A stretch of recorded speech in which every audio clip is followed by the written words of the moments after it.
Gálatas, o quê? Capítulo de número 5, versículo de número 22. Culto da palavra, estamos já próximo a concluir a série de mensagens com a temática A Mensagem Paulina para os Nossos Dias. Essa de hoje será a 18ª mensagem dessa série. E próxima semana, terça-feira, faremos o encerramento aqui em nome de Jesus. Será uma grande festa para Jesus. Terça-feira faremos o encerramento desta campanha, dessa série de mensagens. E durante a semana a gente vai divulgar a programação, mas certamente vai estar conosco um cantor convidado por nós para estar aqui louvando ao Senhor. E nós estaremos fazendo o encerramento dessa série de mensagens terça-feira da próxima semana, em nome de Jesus. Gálatas capítulo 5, apenas o versículo de número 22. Quem encontrou, diga amém. Assim nos diz a palavra de Deus. Mas o fruto do Espírito é amor, alegria, paz, longanimidade, benignidade, bondade, fé ou fidelidade, mansidão e temperança. Contra essas coisas não há lei. Quantos podem dizer amém? Meus amados irmãos, nesta série de mensagens, nós já falamos e paramos nesse texto para concluirmos essa série em Gálatas especial, falando sobre as virtudes que compõem o fruto do Espírito, que é o amor. Já falamos aqui sobre as virtudes do amor, já falamos aqui sobre a virtude da alegria, já falamos aqui da paz, da longanimidade, da benignidade, da bondade, e foi a última ministração. E hoje vamos falar um pouco sobre a fé como fruto do Espírito. E concluiremos terça-feira com a mensagem sobre mansidão e temperança. Mas hoje, a virtude que nós vamos falar um pouco é a virtude como fruto do Espírito, chamada de fruto da fé. Algumas traduções da Bíblia, você vai encontrar a palavra também fidelidade. Fé e fidelidade nesse texto se entrelaçam, porque a fé que é apresentada aqui nesse texto tem uma conotação, um significado diferente da expectativa do que é fé. Fé aqui está ligado à fidelidade. Fidelidade aqui é a palavra em apreço. O termo original aqui não é a fé do ponto de vista que nós conhecemos, mas é a fidelidade. Nós vamos entender qual o sentido desta virtude na vida cristã, que é a virtude da fé como fidelidade dentro deste fruto do Espírito, que é o amor. Antes de falar de fé ou fidelidade, como fruto do Espírito, eu preciso lembrar vocês que a Bíblia Sagrada registra pelo menos 4 tipos de fé. 4 tipos de fé. A primeira fé que a Bíblia designa que existe é a fé natural. A fé natural é a fé que todo ser humano tem, todo ser humano pode ter, de maneira que todos têm fé. A fé natural é a fé que já nasce dentro do homem, que já está conosco. Esta fé natural, ela é manifestada naquilo que eu posso ver, naquilo que eu posso apalpar, naquilo que é materializado na minha frente. Por exemplo, essa fé natural é manifestado na vida de Tomé. Depois que Jesus morre e ressuscita ao terceiro dia, Jesus se apresenta aos apóstolos e Tomé, ele não crê se não vê. E os discípulos dizendo para ele, Tomé diz assim: se eu não pegar, seja, se eu não conseguir pegar nele, nem na marca dos cravos, eu não creio. Isso é a fé natural. A fé natural não crê em relatos. A fé natural crê no que vê. Essa fé é a fé que todo ser humano tem. O segundo tipo de fé que a Bíblia relata que existe é a fé emocional. A fé emocional que alguns entrelaçam ela com o pensamento positivo. Seja positivo, é a fé emocional. A fé emocional é aquela que faz figa, como diz aí no mundo, faz figa que vai dar certo. É a fé emotiva. Essa fé ela é circunstancial. A fé emocional, ela está envolvida com as circunstâncias. Por exemplo, se tudo está bem, eu tenho fé. Se tudo está mal, essa fé desmorona, porque afinal ela é uma fé emocional. Ela depende de circunstâncias que a alimentem. É a fé emocional. Essa fé é manifestada no pai do jovem lunático, em Marcos capítulo 9, versículo 23. O pai do jovem pede a Jesus: Jesus, eu preciso que o Senhor cure o meu filho. Jesus diz: eu curarei se você crer.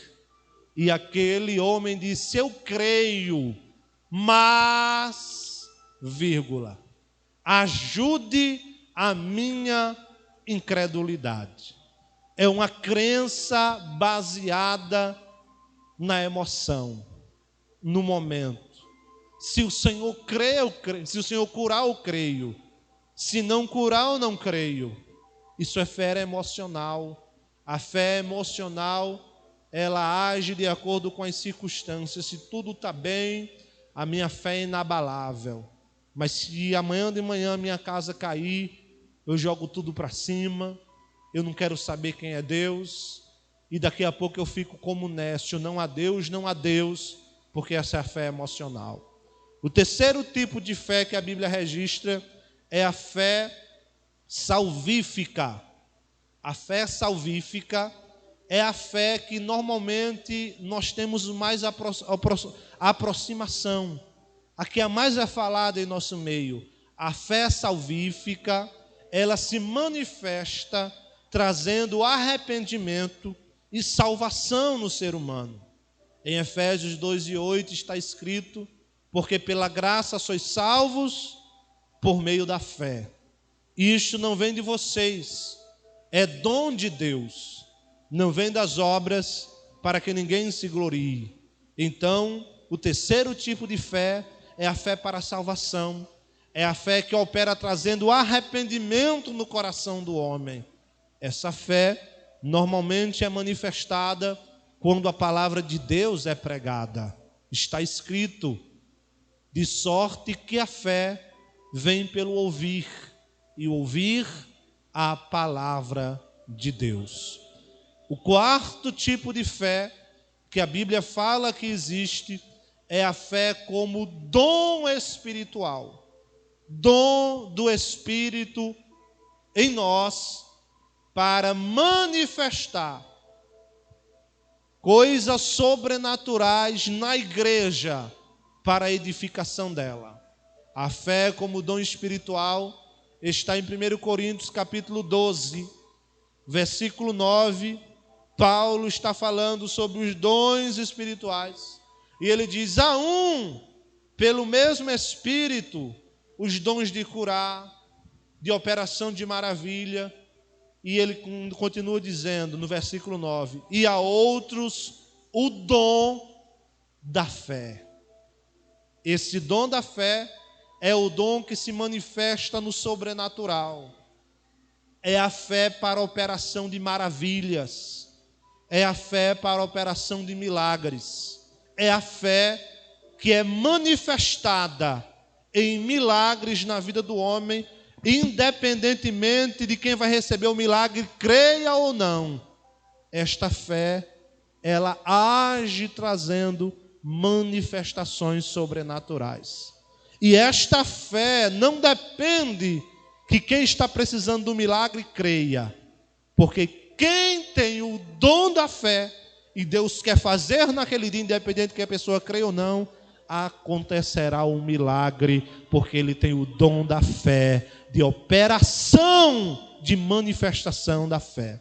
Exemplo, Atos capítulo 3, Pedro e João estão subindo a oração, a hora nona, cerca de 3 horas da tarde, e a Bíblia diz que havia um coxo, um paralítico pedindo esmola à porta do templo. E Pedro e João vai passando e ele está pedindo esmola. Está pedindo moeda. Ele está pedindo moeda ou está pedindo para ser curado? Está pedindo moeda. Em nenhum momento você vai ver ele dizendo: me curem! Não. E Pedro e João passam por ele e ele diz assim: me dá uma esmola, me dá uma prata. Qual é a resposta de Pedro e João? Eu não tenho prata, não tenho ouro e não tenho prata, mas o que eu tenho, eu te dou, em nome de Jesus Cristo. Toma o teu leito e anda. Aleluia. O homem está esperando moeda, mas Deus manifesta milagre. O homem está esperando migalha, mas Deus lhe devolve as suas pernas à normalidade. O homem está esperando uma esmola, mas Deus manifesta fé na vida de Pedro e João e lhe devolve a saúde como antes, e ele sai glorificando a Deus para dentro do templo. Quem pode levantar a mão e dar glória a Deus por isso? Então esta fé não depende da fé de quem precisa, mas se alguém que está orando tem o dom da fé e Deus quiser, vai ser curado, independente de alguém crer ou não. Você entende isso? Diga glória a Deus. Aí esta fé, ela se manifesta desta maneira. Ela vê luz no escuro, ela vê saúde na doença, ela vê cura no câncer, ela vê muralha caída, ela mesmo estando em pé. Esta fé vê portas abertas mesmo estando fechada. Esta fé vê Golias caindo por terra mesmo estando de pé. Esta fé vê salvação mesmo onde ninguém vê. Esta fé vê cura onde a medicina está dizendo não tem mais jeito. Esta fé vê água no deserto. Esta fé vê água sair da rocha. Esta fé faz ver Lázaro sair da tumba ao 3º ou ao 4º dia. Esta fé é a fé que manifesta-se para milagre. Levante a sua mão e glorifique ao nome de Jesus Cristo. Esse é o 4º tipo de fé. Mas existe o 5º tipo de fé, que é a que nós vamos começar a falar agora, que é a fé fidelidade. A fé como fruto do Espírito em nós. A fé que vamos falar nesta oportunidade, como fruto do Espírito, aqui é traduzida também como fidelidade. A ideia da palavra fidelidade ou fé no texto, o termo literalmente, a raiz da palavra literal, algumas Bíblias traduzem esta palavra como fidelidade. Fidelidade, irmãos, dá a ideia da palavra de algo que foi copiado do original. Essa palavra significa uma extensão da cópia de alguém. Fiel, portanto, aqui, irmãos, é o que se comporta como Jesus, que copia Jesus em tudo. Dá a ideia de uma pessoa que acredita tanto na causa, no que acredita que está disposto a dar a vida por esta causa, pelas convicções que recebeu. A ideia de fé aqui é a ideia de uma pessoa que dá a sua vida por Cristo, pelas convicções que recebeu, e jamais negá-lo nem retroceder. Então, esta fé, fidelidade aqui, é a convicção, o fruto do Espírito que nós recebemos, uma convicção tão grande que nos leva a sofrer por amor a Cristo. Fé aqui, fidelidade é aquele que é fiel nas convicções que recebeu. Que se for o caso, ele morre pelas convicções pelas quais defende. Pelos princípios que habita dentro dele. Fidelidade aqui é alguém que as adversidades vêm, as perseguições vêm, mas ele não nega a Cristo. Os dois sentidos de fidelidade aqui. O número 1 é copiar alguém em tudo.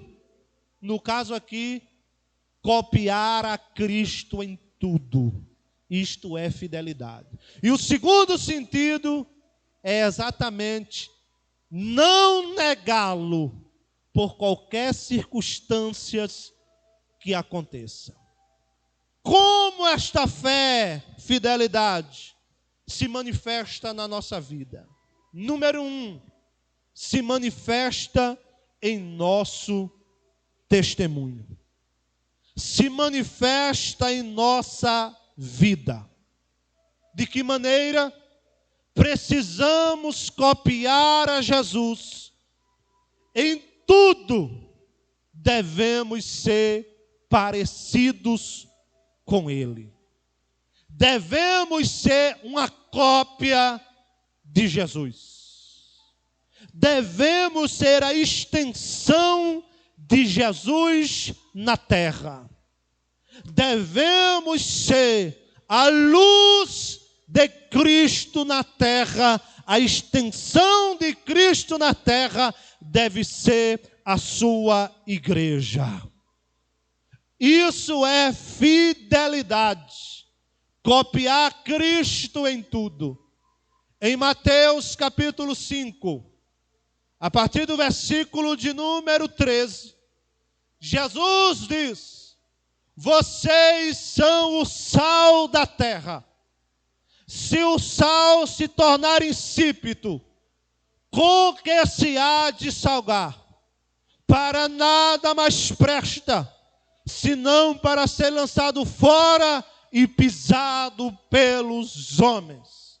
O que Jesus está querendo dizer para nós, que se nós temos a manifestação do fruto do Espírito como fidelidade na minha vida, eu devo ser sal na terra. Eu devo ser o tempero deste mundo.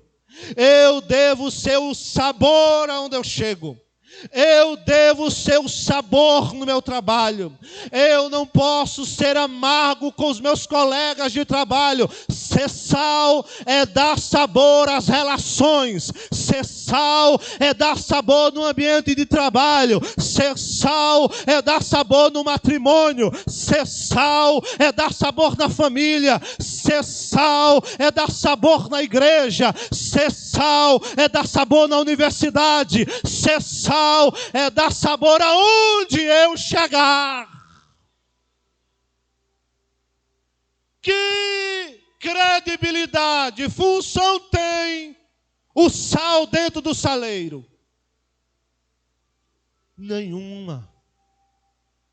A palavra sal, ela é derivada da Idade Média, século V, aproximadamente o século XVI.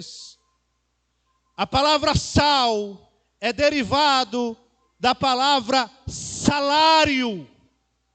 A palavra salário deriva-se da palavra sal.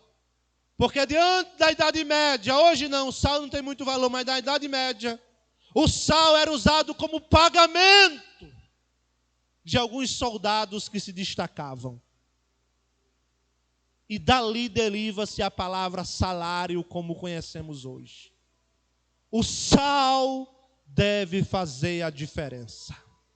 Na mesa, ou quando as irmãs estão cozinhando, o mais barato normalmente é o sal, mas é o que faz toda a diferença. Aleluia! Normalmente o sal não aparece, mas dá sabor. Normalmente o sal não é nem exposto no armário, está dentro de um vidrinho bem pequeno, mas ele é que dá o sabor à comida. Meu irmão, a gente às vezes não precisa aparecer, basta que o sal de Cristo traga sabor a este mundo e o nome dele será glorificado por intermédio da igreja. Devemos ser sal. E devemos ser luz. Devemos ser sal na simplicidade, mas devemos ser sal na essência do sabor. E quando Jesus diz, vocês são a luz do mundo, Jesus está dizendo, esse sal, ele não precisa aparecer, mas a essência dele, quando ela é sal, o mundo vai olhar e vai enxergar também luz. Vocês são a luz do mundo.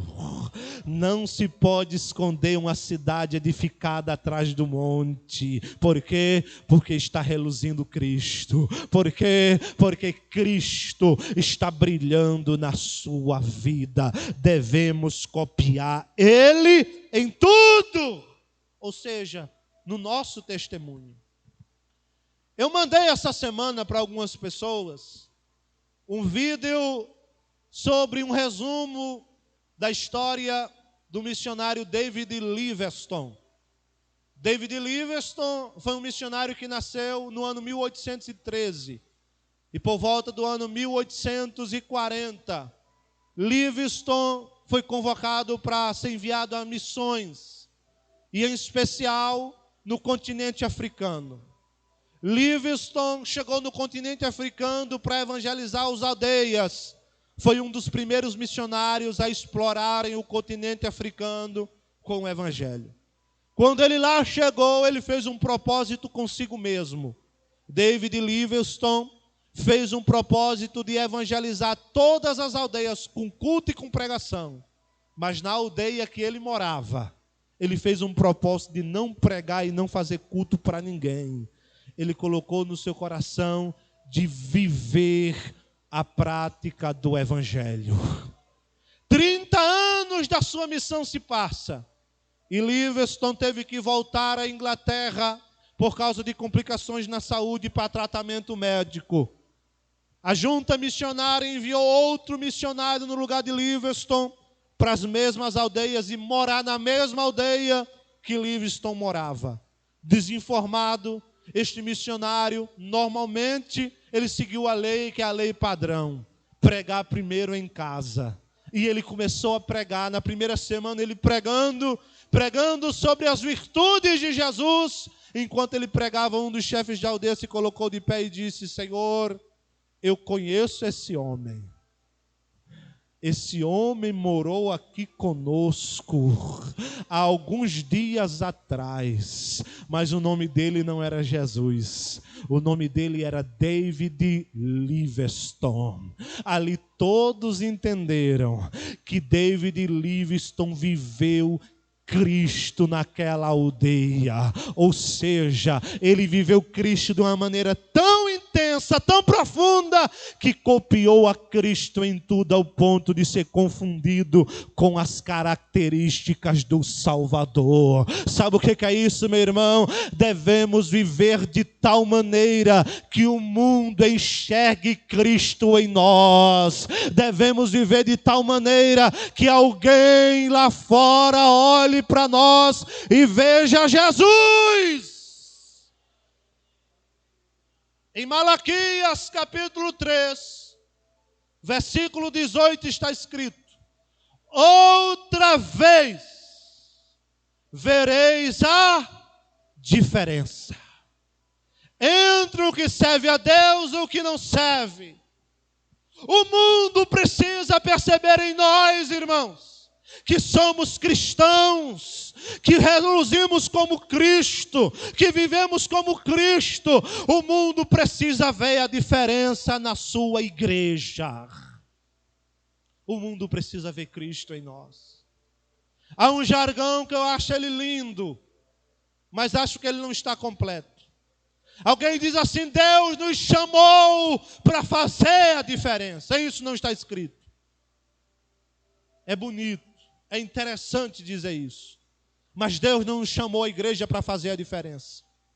Deus chamou a igreja para ser a diferença. Porque fazer fala algo de hoje, não fala de amanhã. Porque tem gente que faz hoje, mas amanhã esquece. O fazer é momentâneo, o ser é hoje, é amanhã, é depois, é todos os dias, reluzindo Jesus em mim. Fomos chamados para ser a diferença. Quem pode dizer amém?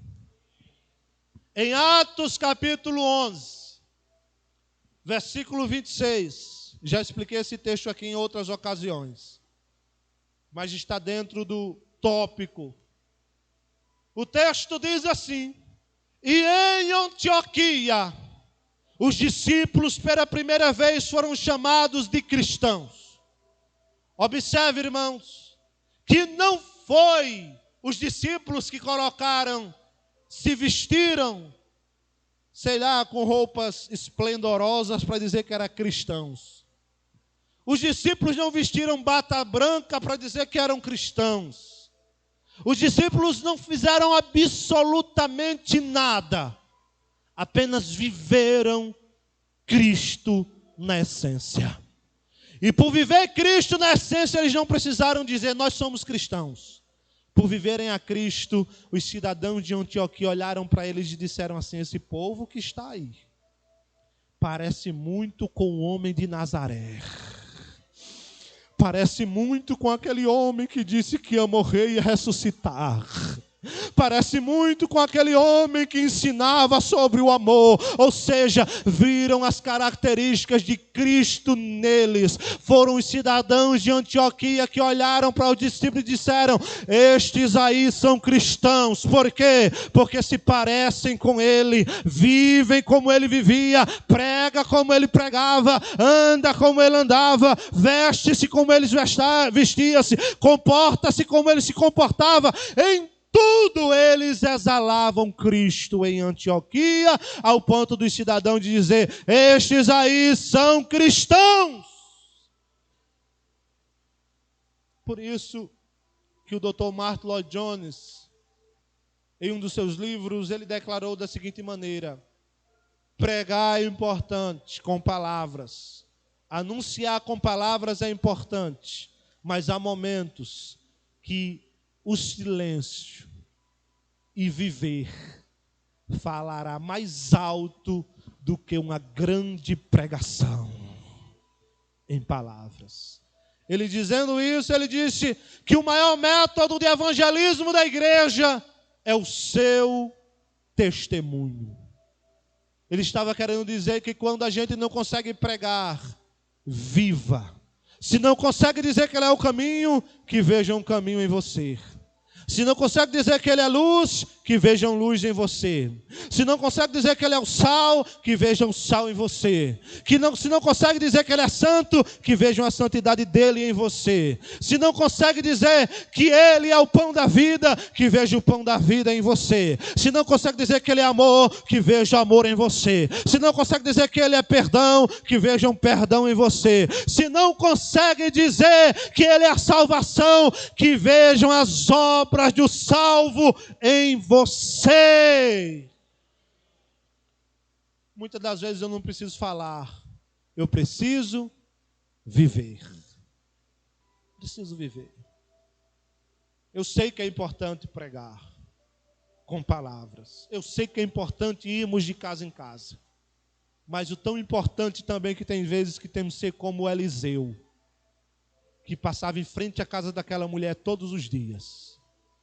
E alguém olhava para ele, a mulher dizia: verdadeiramente, esse homem que passa todos os dias aqui é um homem de Deus.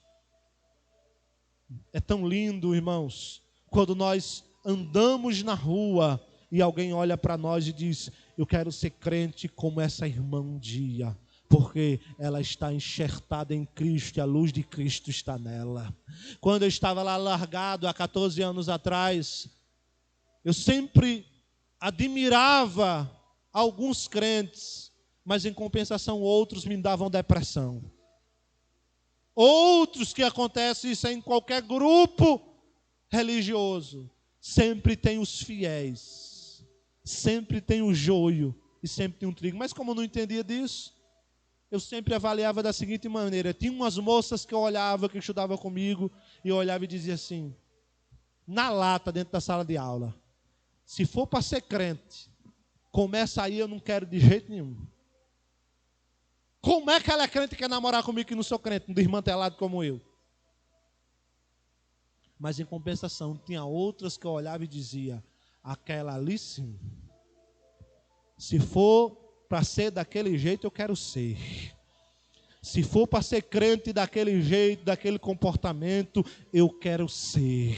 Jesus está tratando conosco essa noite, dizendo que o mundo veja Cristo em nós. Que o mundo veja Cristo em nós nos nossos negócios. Que o mundo veja Cristo em nós no comércio. Que o mundo veja Cristo em nós na igreja. Que o mundo veja Cristo em nós na rua, aonde a gente for. Cristo deve exalar, deve aparecer na nossa vida. Somos cristãos. Segundo lugar, que essa fidelidade deve se manifestar na minha vida. Primeiro lugar, no meu testemunho, na minha vida. Segundo, nas perseguições por fidelidade a Cristo. Essa virtude chamada virtude da fé ou fidelidade se manifesta nas perseguições por fidelidade a Cristo. E essas perseguições, eu não estou falando de uma topada. E quando eu falo de perseguição, eu não estou falando alguém tirar o microfone de você durante um ano. Isso não é perseguição, não. E perseguição, eu não estou falando de alguém falar mal de você, não. Alguém falar mal de você é ruindade mesmo. Quando eu estou falando de perseguição, não é alguém lhe acusar. Não é alguém dizer que você é feio ou bonito, porque isso não é perseguição. Tire esse conceito de perseguição se você tinha. Perseguição não é isso aqui, é que eu vejo alguém dizendo: a irmã está me perseguindo porque não dá a paz do Senhor para mim. Meu pastor está me perseguindo porque não dá oportunidade. Isso não é perseguição. Então diga, pastor, o que é perseguição? Atos, capítulo 1, versículo 8. Está escrito: mas recebereis a virtude do Espírito Santo. Já expliquei esse texto aqui em outras ocasiões, não vou explicar hoje porque o tempo já foi. E ser-me-eis minhas testemunhas, tanto em Jerusalém, Judeia, Samaria e até os confins da terra.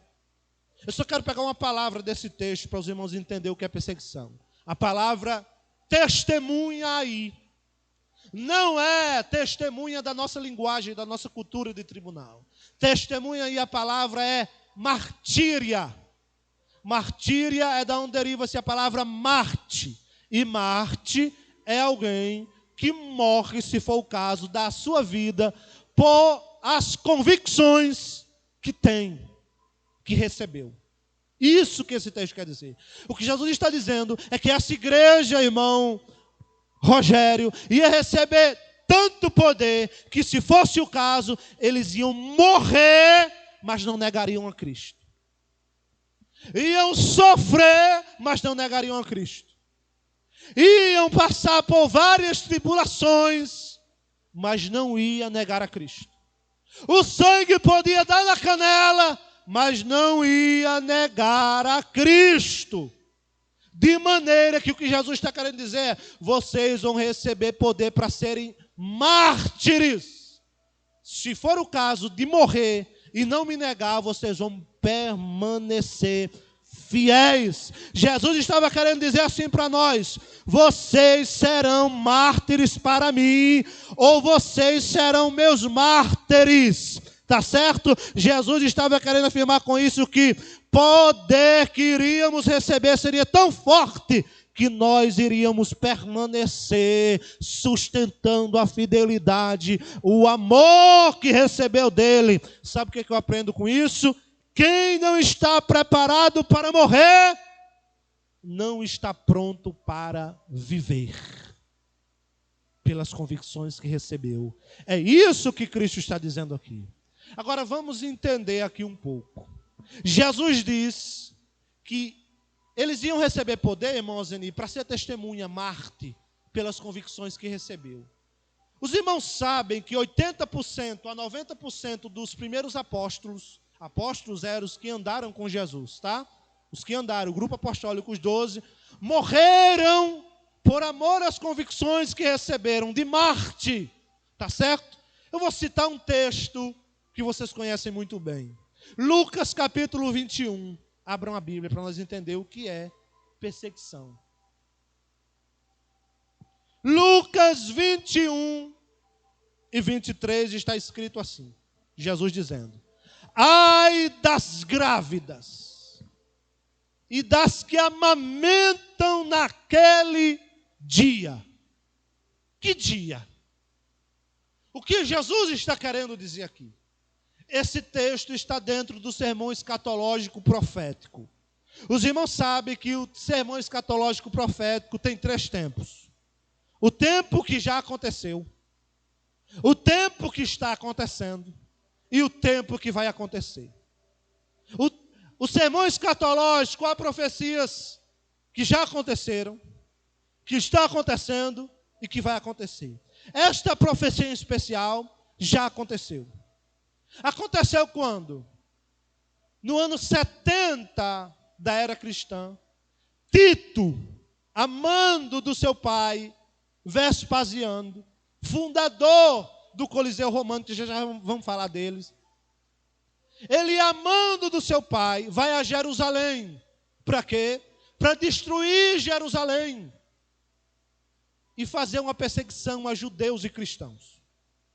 O historiador Flávio Josefo, historiador judeu mais recomendável para se estudar sobre a história da igreja, ele diz que Tito chegava nas cristãs grávidas e fazia uma espécie de pressão psicológica e perguntava: você vai continuar com as convicções nesse Cristo? Vai continuar pregando esse Cristo? Ela dissesse: vou. A história diz: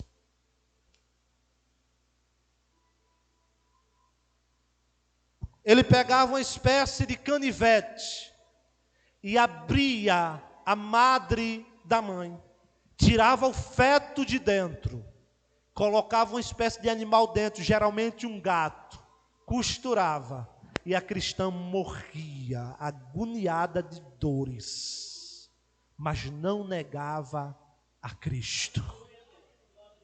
As que amamentavam, Josefo diz, que Tito colocava sua lança no chão fincada com a ponta para cima. E ele fazia a mesma pergunta: vai continuar pregando esse Cristo? Vai continuar com as convicções? Se ela dissesse vamos, ele pegava o bebê, lançava para cima e era transpassado pela lança do general Tito.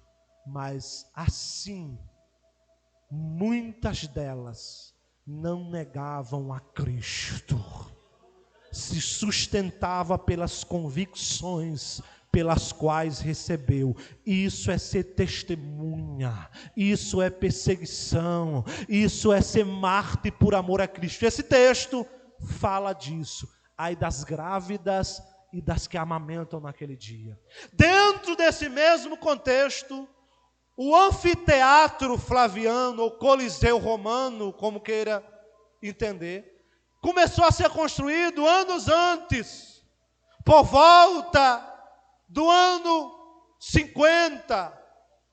Vespasiano constrói um anfiteatro que demora alguns anos a se erguer. Quando ele está pronto, e esse anfiteatro faz parte do que nós conhecemos na história do Império Romano, da política do pão e circo, que era política para entreter o povo, a sociedade, para que o povo não percebesse as crises do império. Então ele tem essa ideia audaciosa e magnífica. Ele faz um anfiteatro, um coliseu, que sentadas cabiam cerca de 90 mil pessoas. A história diz que inicialmente o imperador começava a oferecer brigas, lutas entre animais: leão com hipopótamo, hipopótamo com tigre, tigre com jacaré e por aí vai. Era briga entre animais. Depois o tempo foi passando e ele foi criando novas ideias para entreter o povo. Daqui a pouco ele coloca os gladiadores dentro da arena para se enfrentarem entre si e brigarem até a morte. E o povo, meu irmão, o povo glorificava o imperador e gerava dinheiro e mais dinheiro para o império, gerava mais dinheiro e mais dinheiro, e o sangue correndo na arena.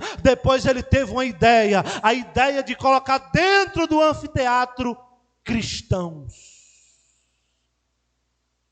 E Benjamin Scott, historiador do livro As Catacumbas de Roma, diz que quando ele tem essa ideia, inicialmente por mês, era devorados nas arenas cerca de 30 mil cristãos por mês. 1.000 por dia. Porque o historiador diz que quase todos os dias virava o dia de eventos no anfiteatro flaviano. Mas o mesmo historiador diz que o sangue que corria na arena, enquanto morria 30 mil por mês, o Senhor salvava o dobro pelos testemunhos que eram. Enquanto morria 30 mil, 60 mil, Daniel, se convertia baseado nos testemunhos de morte do Coliseu. Quando estão pensando que estão esmagando o cristianismo por causa da morte, da perseguição, o cristianismo está crescendo, está alcançando o território. Isso é ser testemunha por Cristo. Você pode dizer amém? Então nunca diga que está sendo perseguida porque alguém falou mal de você. E isso é ser perseguido. Isso é só uma base. Eu poderia dar outros exemplos. Vou dar um exemplo já numa idade mais avançada. A Reforma Protestante, século XVI. Por volta do ano 1440, um pregador chamado John Huss, boêmio, alemão, pregando em toda a Europa, ele foi convocado pelo Papa na praça da Alemanha, a fogueira acesa, e fizeram uma ameaça: Huss, ou você para de pregar, ou a fogueira já está acesa. Você tem algo ainda a dizer? Huss diz: eu não posso negar ao meu Senhor.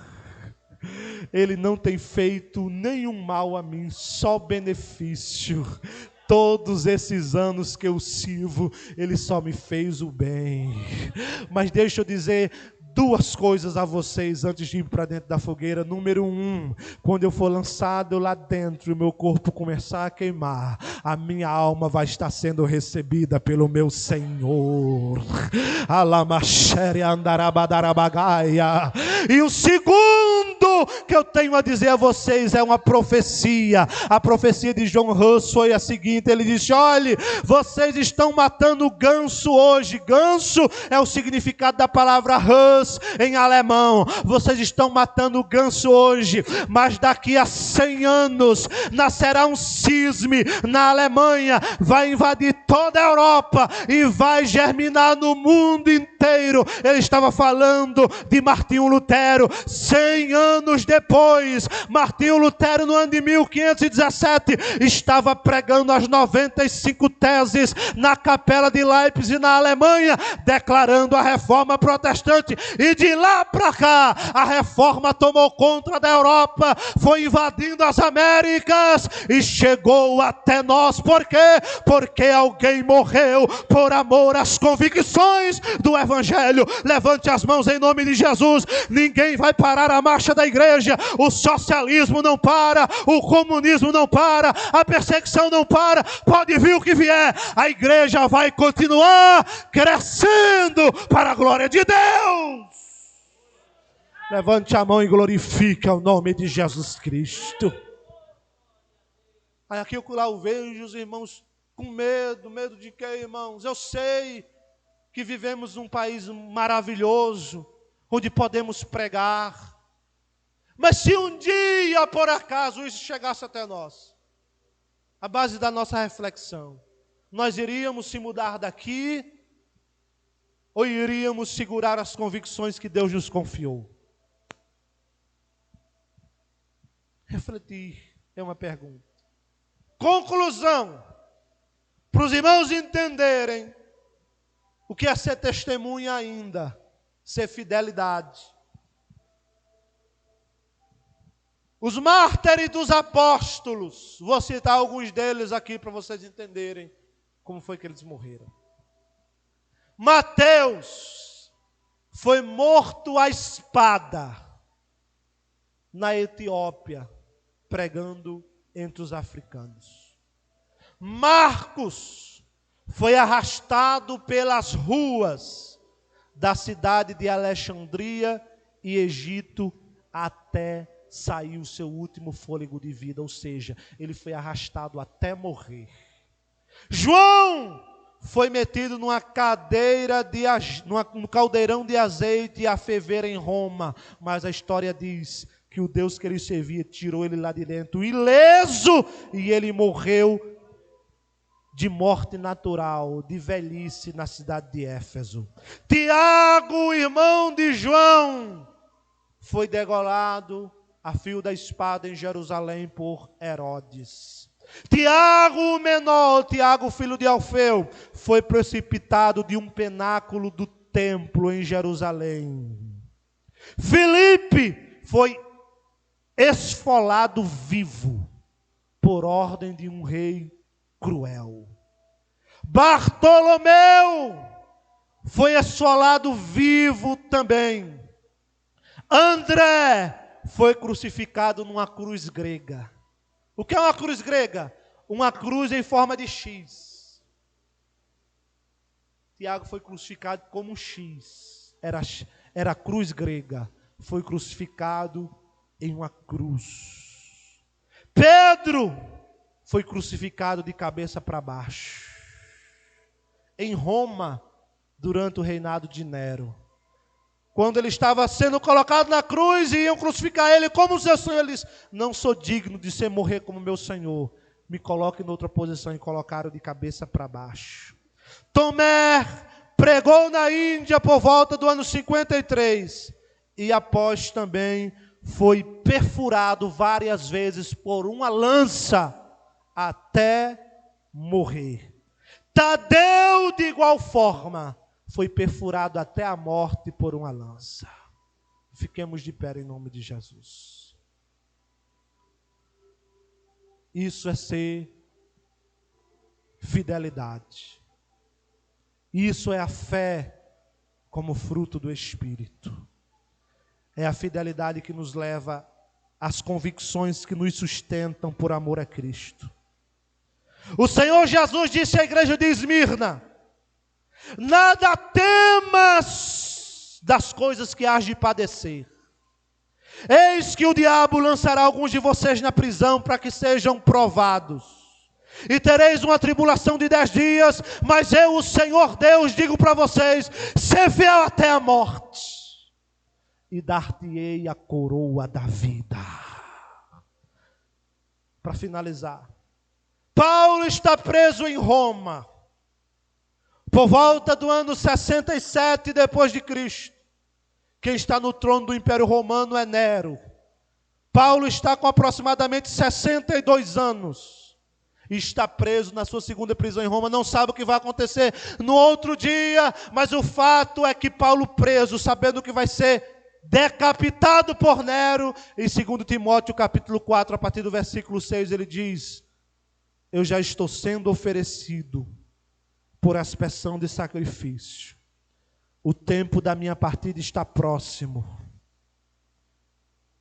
Combati o bom combate, acabei a carreira, guardei a fé, mas tenho uma convicção: desde agora, a coroa da justiça me está reservada, a qual o Senhor, o justo juiz, me dará a mim, não somente a mim, mas a todos que amarem a sua vinda. Tem recompensa para os fiéis. Tem recompensa para aquele que tem o fruto da fidelidade na sua vida. Levante as suas mãos e ore em nome de Jesus. Pai, a tua palavra foi pregada. Aplica esta palavra no nosso coração. Gere em nós, Senhor, a virtude do Espírito, a fé, a fidelidade, Senhor, para que, se for o caso, nós não te negarmos, ainda que soframos, Senhor, ainda que sejamos perseguidos, a fidelidade se manifestará em nós e não vamos negar as convicções de Cristo em nossa vida. Amém. Curve a sua cabeça.